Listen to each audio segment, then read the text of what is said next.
Well, what's going on, everybody? Welcome to the SuperDraft show here on RotoGrinders, a fun new format in DFS this year. I'm filling in for Stevie, I think, for a little while. Stevie's just so busy with life and everything else that he's doing that I got the call up to fill in for him. Here with Grant, Mr. Turd Ferguson. He's been running these shows all year long. Grant, what's up, dude? Oh, not too much. Just a wonderful Wednesday. My dog has very runny poops, so it's freezing in my house because I have to leave the door open. So in case he has to run outside, he can. Probably too much information, Grant, but I would expect nothing less from you. Yeah, I figured as much. I mean, people want to know that I'm a good owner of a dog that I don't really own. I feel like everyone here has some form of dog. I got two. You've got one. I saw, who is it? JSU just got himself a dog. Roth, Meansy. We're all dog people here at Roto. You can't hate dog people, right? Yeah. I mean, I never own a dog. I just move in with people that have a dog. I'm like, this is all the great parts about having a dog with none of the responsibility. And you help out with the dog at all. It's always a favor to them. So it's just all pluses and no minuses. I like this. Maybe I should try that one. So we got SuperDraft. Before we jump in today's show, we're going to talk some football here at the start of the show. We'll talk a little bit of basketball at the end as well. I want to talk about some big promos we have going on here at RotoGrinders. The big one is, I know it's a SuperDraft show, but Yahoo, right? They have the upload CSVs now. Our team behind the scenes worked really hard to be able to give you those CSV uploads on the Yahoo and Lineup HQ and stuff. So to celebrate, we're running a really big free roll on Friday for NBA. So pay attention for links for that. And on Sunday, we're going to run a big NFL MME free roll that, you can create 150 lineups and all of them, jam them into the free roll, have a good time. SuperDraft? Not on SuperDraft. This is all for Yahoo. I wish it was for SuperDraft. Hopefully soon. I've asked them for it. I like playing on SuperDraft. So make sure to check all that out on Yahoo. In addition to that, Lineup HQ premium features are going to be free on Friday and ending Sunday at midnight. So if you're not a premium member, you want to check out Lineup HQ, all the cool stuff you can do in it, MME, making stacks, all that cool stuff. It's going to be free this weekend for you. So if you're looking for a new optimizer, you're looking to try to MME into the free roll, we're going to allow you to do that for the big price of free 50, Grant. And I know you love when things cost free 50. I do, in fact, like things cost. Well, let me get this straight. Is it midnight? Is it 11:59 on Sunday or midnight on Sunday? I don't know. Probably midnight at Sunday. Ooh, that's you get that extra minute. Well, I just meant like that's a 24-hour difference. Yeah, so Sunday night, right? So you'll be able to play the Sunday free roll MME into that, and then it closes off Sunday midnight going into Monday. And the Sunday showdown. Yeah, so that'll make some more sense to you. So if you're interested in that, MMEing, playing some free rolls on Yahoo, you'll be able to do that. The other thing, college basketball starts tonight, and we have, Varnkus, one of the best college basketball players and probably the history of college basketball DFS. He is running it. It's $2.99 for the season, including March Madness, $6.99 a day or $69.99. Nice price on that a month. So if you like college basketball and you want access to probably one of the best minds who's going to be giving you great info day in, day out, you'll be able to get that on RotoGrinders as well. And Grant, you've always known this, right? Some of the smaller sports as we've come along in our DFS age, those are usually some of the bigger edges you can get out there. Yeah, I used to crush NASCAR back in the day without even having to talk to Stevie just because no one else knew anything about it. And yeah, so smaller sports like I think Trav has a massive edge on WNBA, which has no real appeal to me, but I don't even spend my time on golf where I know I could have a big edge on it. Yeah, so if you're interested in college basketball at all and you're a big fan and you want to play DFS, we do have the package in the marketplace from Varnkus if you're interested. All right, let's jump into SuperDraft. Let's talk some NFL this week, Grant. An interesting format. It's my first time on the show here. It's sort of got like multipliers instead of, a salary. And it's really interesting. So let's sort of go over what's been winning this season on SuperDraft in some of these tournaments, right? Like Lamar Jackson, we expect him to have a pretty good game, right? I think, but he's a 1x multiplier. You don't get any bonus points from him. So what I've noticed, I've been playing on SuperDraft quite a bit. You're looking to get, some quarterback in the 1.3 to 1.6 range, on most weeks, that's where the quarterbacks you want to draw from in tournaments come from. Pair them with some of their options at wide receiver, right, that give you a multiplier as well. And really, I focus much more on having a little bit higher of a multiplier than actual raw projection, because the 1x multiplier, it just doesn't really work out in NFL tournaments too often. It depends. It depends. I mean, so it like something to note is just looking at past performances and what's won doesn't tell the full story. They've changed their pricing pretty often. I know we had Drew Brees at a 2x multiplier one week.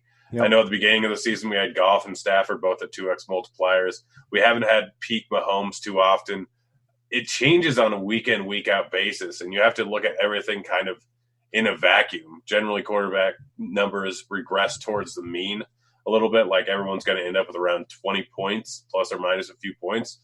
So if you have someone that's going to end up with 20 points at a 1.55 multiplier, that helps. But if you have someone that's going to get 25 points at 1x multiplier, that's probably not great.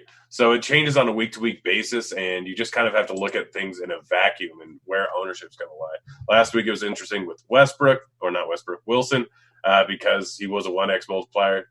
Real donkey play last week on SuperDraft at least, and he just ended up destroying my soul. Mm-hmm. But if you can get like a guy that's a 1x multiplier, but his wide receivers are like a 1.5 and a 1.7x multiplier for some reason, then it kind of makes sense in tournaments if you're going to stack it up that way. Mm-hmm. So let's start at quarterback. Who are a couple of your favorite targets this week? Let's give a couple cash plays, a couple tournament options. I'm looking at guys like, I think Matt Ryan at a 1.3 always looks pretty solid. They're coming off the bye against New Orleans. I think that's a reasonable expectation there. I think Tannehill at 1.55, Kansas City, if Mahomes is back, Tannehill's been pretty good. His options usually have, I haven't looked at the wide receivers, but they usually have a good multiplier too. Baker Mayfield's 1.6. I still don't know if I could pull the trigger on that, but where are you really looking at quarterback this week? It's interesting. So, probably not going down to Jackson. I really like the Tampa Bay Arizona game, but 1.15x is probably not enough for me to get. You could potentially take a shot on Breeze just going up against Atlanta, but there's too many different ways that game could potentially go, and so it's really more of a stacking option where you're taking Kamara and Thomas, hoping that all the volume goes to them and they can drastically get their price tag. I'm looking more in probably the 1.4, 1.5, 1.6x range. So just to start off, we have Daniel Jones going up against the Jets. Not great, not the worst idea in the world. We got Kyle Allen in a game against the Packers where they should be throwing the ball a decent amount there. They could be coming from behind. A lot of things could happen. The most interesting one is going to be the Kansas City game. If Mahomes plays, then I have some interest in Tannehill, which is something I never want to say, but it's just going up. He's been good.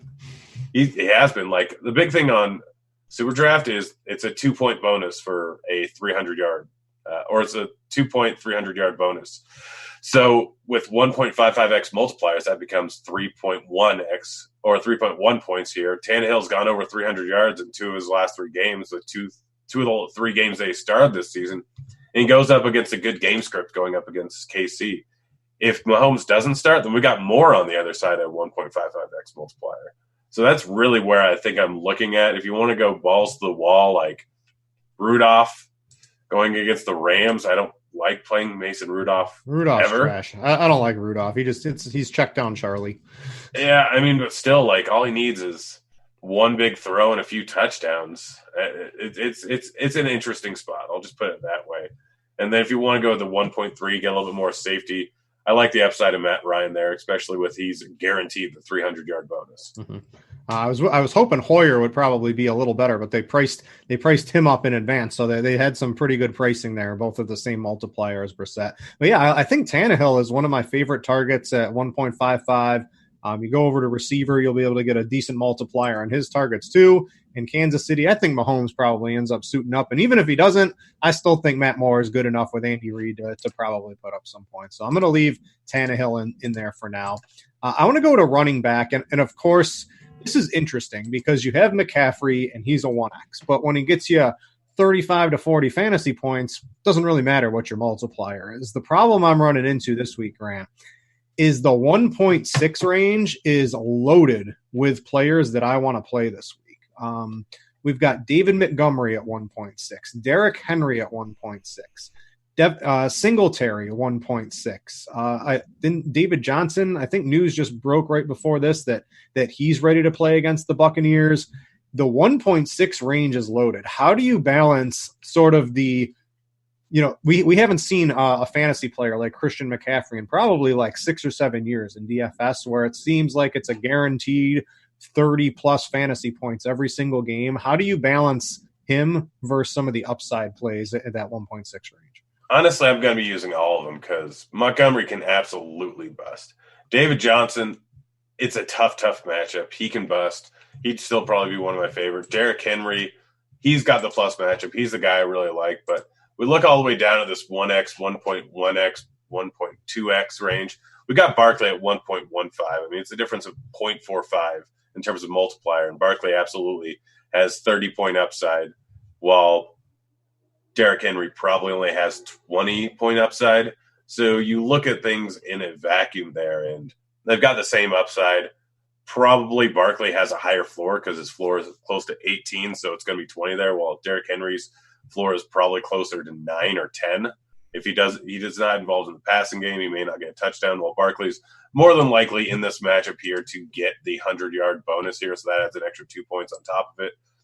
So I like the lower range more this week than I generally do. Barkley and Kamara, if Kamara is a full go, going up against Atlanta, the upside's massive. 1.2x multiplier isn't that much of a downgrade from 1.6 multiplier. Like, it's generally with the running backs where you get a consistent workload and a consistent amount of points from them on a week-in, week-out basis. It's more like the wide receivers where you're going to find a guy that goes for 25 points that's going to be a 1.6 to 2x multiplier every single week. So I clearly, this is sort of like last week. I think if you're equating it to salary, I still think McCaffrey is the no doubt all in play at 1x. I would take him over Barkley at 1.15 without question. Although the Giants it looks like they're going to be without Evan Ingram this week. So there is going to be a consolidated target share and offense of, game plan against the Jets. So maybe you can make a case for Barkley. Kamara, I'm on the outside looking in. Coming back from injury, Murray played well.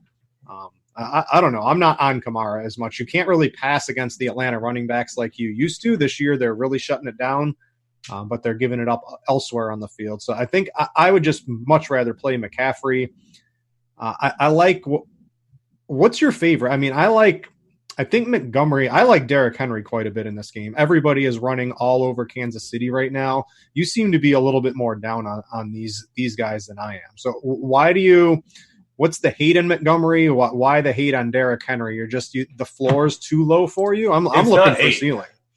I'm looking for ceiling. I'm looking for floor. I'm looking for both. Montgomery, it's just, he got 14 rushing attempts last week. Yeah, he got 27 the week before. I don't mind it. I don't mind it at all. It's just it's more my love for Barkley and McCaffrey and that they're going to get 30 points on a week-in, week-out basis. I think Montgomery last 2 weeks just happened to be good games that worked out well for him. He only averaged 3 yards a carry last week, just happened to get 2 touchdowns. He's a bit more involved in the receiving game now, which helps. David Johnson, I do like. It's just a real tough matchup, and so he's going to have to get mostly down the receiving game. I like Henry. I like all these guys, but Barkley, Kamara, and McCaffrey all have 30-point upside. So, and McCaffrey is pretty much a lock for 30 points every single week. So it's just, I don't mind. That's probably where I'm looking. And then an interesting one is Gurley right there in the middle. 1.45x multiplier. Mm-hmm. He potentially has some upside there. He can get multiple touchdowns in any given game. You look at the 3-4 games before the bye, and I think he had 6. He's averaging 1.5 touchdowns, which is right on par with what he did last season per game. And they have shown an ability and a love for just pounding the ball in the red zone. They just do it historically. It seems to be the most efficient way. McVay loves it. So you get touchdown upside, which is really what you want. And if he breaks off a long run, which Gurley can still do even with those knees there just dust.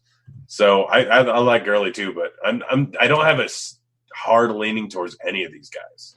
Would you mess around, right? Ronald Jones at home against Arizona. We saw him get a little bit of a bump in snap share, 1.85. When you get close to the 2 and you're a running back getting a good amount of carries, I mean, that's pretty interesting to me. And then we've got the Miami situation. If you want to go touch them, no. If you want to go all out with Balaj, I don't think I'd go to Balaj, but I think Ronald Jones is pretty interesting at 1.8. Are we sure that Gaskin isn't going to? No, we're not sure. And Balaj has been one of like the worst running backs in the history of the NFL so far this year. Yeah, so they just kind of want to tank, so there's no real reason to play anyone. I mean, they literally poisoned Walton just to get him suspended. Real bold move. I'm going to throw on the guy I like, Singletary. Seeing a snap share up, you can run on Cleveland. So I like Singletary. He's pretty much game script proof, 10 targets over the past couple of weeks too. I'm going to throw Singletary. We got McCaffrey. You could throw Saquon in your flex too. I think that's probably a reasonable thing to do as well. But that's sort of the running back position. One guy I forgot to mention. All right, who you got? Plays for Detroit. We know how they always do exactly what we want with running backs, but Ty Johnson at 2X is a little bit interesting there. Involved in the receiving game, involved in the rushing game. Like, he hasn't gotten a huge amount of rushes recently, but it's been weird game scripts. And Trey Carson, I think, is going to be out again. I think he's on the IR, if I remember correctly. So they're getting down to like just a few running backs. It's Ty Johnson, it's McKissick. Game script didn't work out well last week, and Oakland's a tough team to run against. This week, we have them going up against Chicago, where they're probably going to rely more on the run because of their tough secondary. And he's going to get more dump-offs in the backfield because Chicago kind of forces you to dump the ball off to the running back. So I don't hate that as a little bit of a tournament flyer. All right, let's go to wide receiver. This is the spot where you want to get real frisky, I think, sometimes with the 1.75 to 2x receivers, and there's a good variety of them this week. Let me see here. I've got a couple pulled up. Josh Reynolds is 2x going against Pittsburgh without Brandon Cooks. I think he's going to be out. You're probably going to see him have a reasonable expectation. Keyshawn Johnson of Arizona going up against Tampa Bay. He's a 2x receiver as well. And we know Tampa Bay, right? You pass against them. We saw what Russell Wilson did, and Johnson's out there on the field. I think he caught a touchdown last week as well. Those are some of my 2x plays of the week on SuperDraft. What else do you have if you don't want to go that deep? You want more consistency. Where are you really looking at here? I mean, we've got Darius Slayton, who's shown some upside recently. I think, did he get a touchdown called back in the Dallas game? I don't know if he got a call back. I know who got it. Latimer got it, right? That was Latimer. But yeah, he's interesting. I already mentioned that we love Tannehill, so pairing him with either Corey Davis or Brown, not the worst idea in the world, but the 1.7 range, 1.6 range is really where I like everything. We got Devontae Parker sitting at 1.7. He's now the de facto guy there with Williams out for the season, or on IR at least. We got Kirk going up against Tampa Bay. They're going to throw the ball. It's 100% going to happen, and he's going to be heavily involved. We've already seen him with an 11 target game once this season. We could potentially see that again. Like, this is a perfect match for a wide receiver.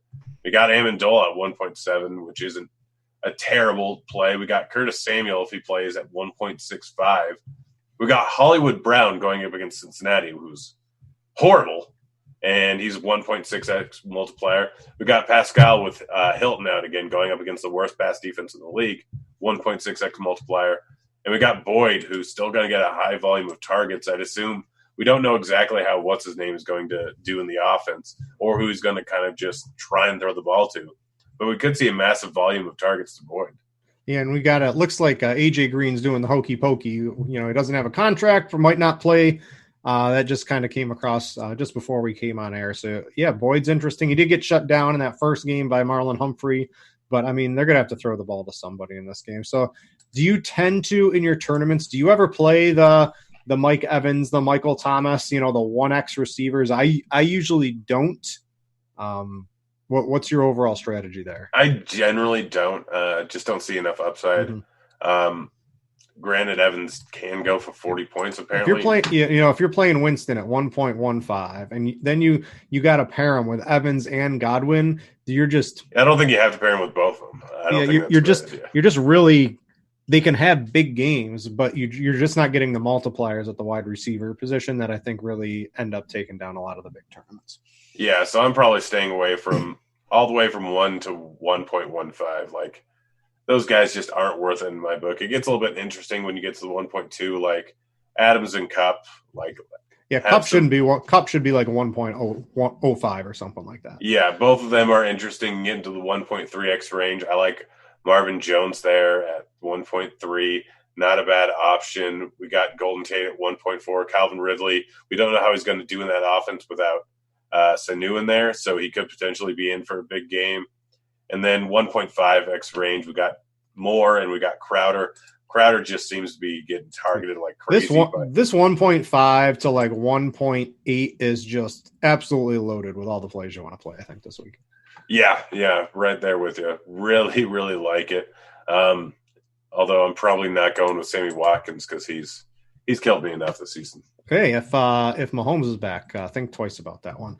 All right, let's go to tight end, and this is always the position where sometimes you can play the 1x guy because the position generally is pretty horrible. The guy I like, Hooper at 1.3 is probably like the chalk option with Sanu out of there. They're off the bye. They're probably going to have to pass. It's in New Orleans, right? It's in the Dome. If he was 1x, right, I think he's considerable to playing Kelsey, but at 1.3, that looks pretty solid. We lost Evan Ingram, but at 1.2, probably wasn't on him too much. There's always the Jack Doyles. Is Chris Herndon going to play? Is Delaney Walker going to play? Greg Olsen. You can go down here if you want to, but you really just start to take more of the unknown risk into here. And a lot of those guys, even at 1.85, can still get you under 10 fantasy points pretty easily. So what's your overall strategy, the position?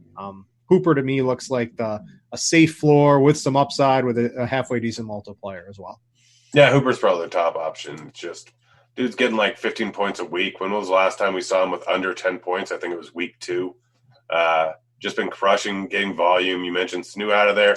I think a lot of the targets are going to go to split between him and Ridley, so he should be in an uptick. It's going up against New Orleans. They're going to be coming from behind. They're going to be passing the ball late in the game. It's pretty much an absolute guarantee here. So Hooper's the chalk option. He's the guy that I like the most. But you can go up to Andrews. Like, you can go up to Everett. Mm-hmm. Everett's been getting a large volume in the last few weeks. And granted, against San Francisco, they couldn't do anything on offense. Against Cincinnati, they didn't need to do anything on offense. So in a game where they could be throwing the ball a bit more against a team that's historically bad versus the tight end, Everett could be in for a large volume at 1.5x. Doyle, 1.85. I'm not sure if they need him. He's pretty interesting. Insert Tennessee tight end, whoever's starting. Against Kansas City, I think you can make a pretty reasonable case for them. Gesicki sort of has popped up in recent weeks. Specifically last week. Are you interested? 2x, right? If you get 12, that's giving you 25 just from 6 for 95. I mean, that's a huge score at tight end on SuperDraft. Yeah, I really like Gesicki. Tampa or Indy, like, they haven't been terrible with the tight end so far this season, but it's not really indicative of how they actually are. A little bit of that is their matchups and the tight ends they face. Their defense really funnels targets to tight ends. The fact that they're going to be without Williams, there's going to be more targets to go around, and Gesicki's had a pretty big target share. So, like, just looking at who Indy's played, you don't really worry. Like, there was Oakland and there was Atlanta. Outside of that, they played old man Delaney Walker. They played L.A. before Everett was really too involved. Yes, they played Kansas City, but Houston, Denver, Pittsburgh, not really huge teams that throw the tight end. So in this matchup, I think that Gesicki could be in for a massive game here. I really, really like him at 2x. And then would you I guess what I want to do here is maybe you usually make a couple tournament teams or something like that on here for the people?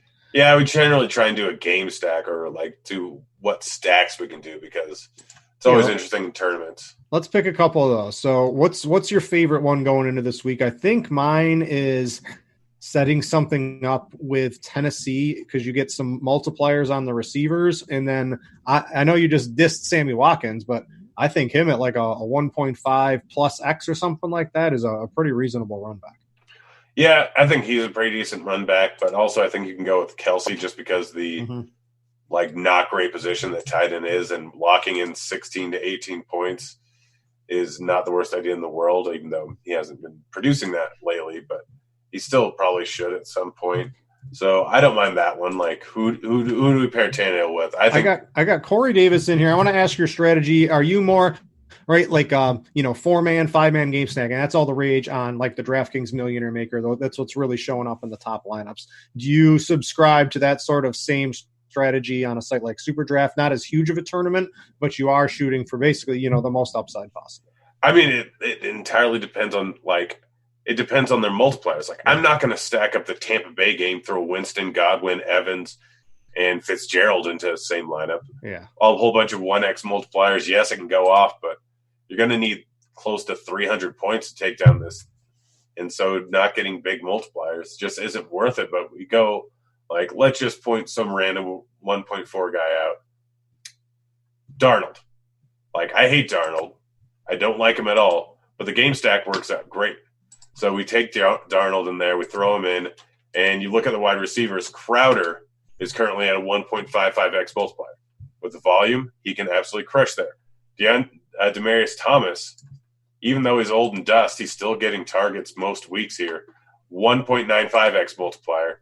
Absolutely can crush there. And you bring it back with a guy like Tate, who's now going to get even more targets if Ingram's out here, or it goes Slayton. Like, one of those guys is going to go off. Like, just because of the multipliers, it makes this game stack an actual viable one. All right. So I had the Tennessee.